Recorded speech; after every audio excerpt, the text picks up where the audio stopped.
I'm James Byrd, a student at Colorado Christian University. We're going to be discussing the emotional intelligence of managers, how that may or may not affect the success or failure of their organization.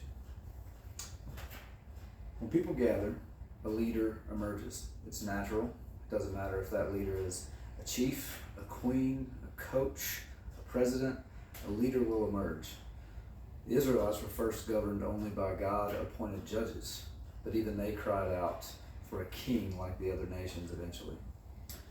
The leaders bear the weight and a lot of the responsibility for the success or failure of who and what they lead.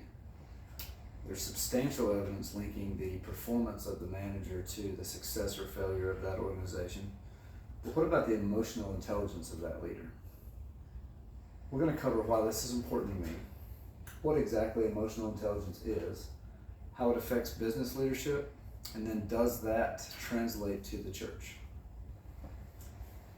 This is relevant to me personally, both professionally and spiritually. I'm part of organizations that are experiencing emotional intelligence issues with some of their leaders.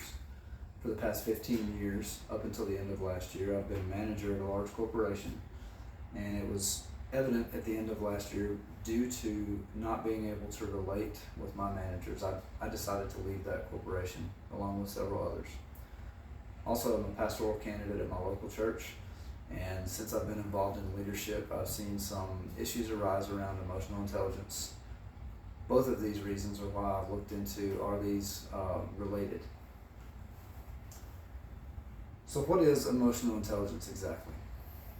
My favorite definition is put forth by Mayer and Salovey when they came up with the PUUM model of emotional intelligence.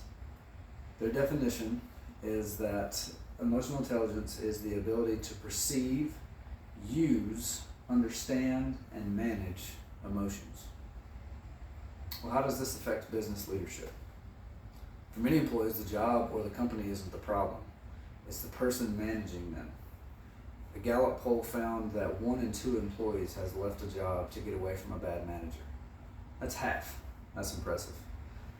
Culture created in any organization is heavily impacted by the leader. We know that. And that can impact the ability of the organization to attract and retain top talent. We also know that onboarding and training employees is expensive, and that a lot of knowledge leaves with senior employees who have been there for a while.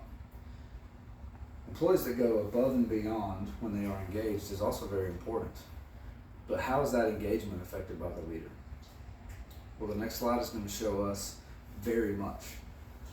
For employees managers who are open and approachable are more engaged. These two questions answer that very clearly. First question says, I feel I can talk with my manager about non-work related issues. You'll notice that employees who strongly agreed with this statement were twice as likely to be engaged as even the next category that agrees, but just not strongly. The same is true for question number 2 that says, I feel I can approach my manager with any type of question. The employees who answered that they strongly agreed with this statement were more than twice as likely to be engaged as even those who agreed but not strongly. Those who strongly disagreed with these statements in both questions, not only were they very unlikely to be engaged, almost none, not only were they not engaged, they were not engaged, but they were actively disengaged. This is very important for a company or an organization of any kind that wants long-term success. We're looking at how this can also affect church leadership. Again, Mayer and Salovey worked a lot on the model for PUUM for what it means for emotional intelligence. And later, Israeli psychologist Reuven Bar-On broke out 15 subcategories of emotional intelligence competency. Categories such as independence, flexibility, optimism, emotional self-awareness. What church studies found is that in 14 out of the 15 subcategories, churches with lead pastors whose emotional intelligence competency score was higher, sometimes significantly higher, in growing churches, more than declining churches, 14 out of 15 of these categories.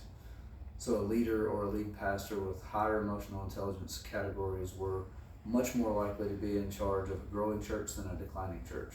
Seems to point to leader culture statistics also following and translating into church leadership.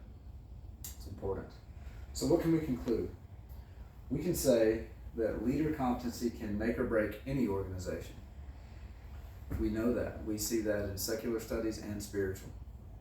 We can also say that leader emotional intelligence, being in tune or out of touch with the needs of their people, can bear equal responsibility for the success or failure of that organization, whether it's secular or spiritual.